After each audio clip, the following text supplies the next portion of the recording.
இன்னைக்கு நம்ம வீட்டில் என்னம்மா சமையல்? இன்னைக்கு நம்ம வீட்டில் சுட சுட சாதம். ஆவி பறக்குது. ஆவி பறக்குதா? பருப்பு குழம்பு. பருப்பு குழம்பா? அதாவது கிள்ளி போட்டு. ஆமாம், மிளகாய் கிள்ளி போட்டு சாம்பார். காய் போடாமல் திக்காக சாம்பார் வச்சுருக்கேன். இது வந்து கத்திரிக்காய் தொக்கு.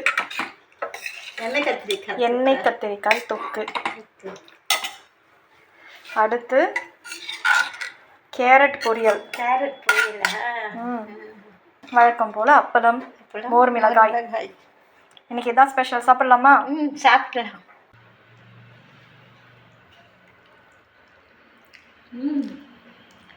நல்லா இருக்கா? சூப்பராக இருக்கு.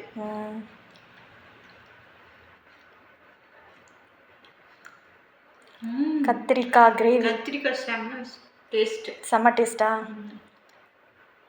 கேரட் பொரியல் நல்லா இருக்கா? சூப்பராக இருக்கு. எல்லாமே நல்லா இருக்கு. நான் சாப்பிட்றேன், நீங்களும் சாப்பிடுங்க. நாங்களும் சாப்பிட போகிறோம். பாய்.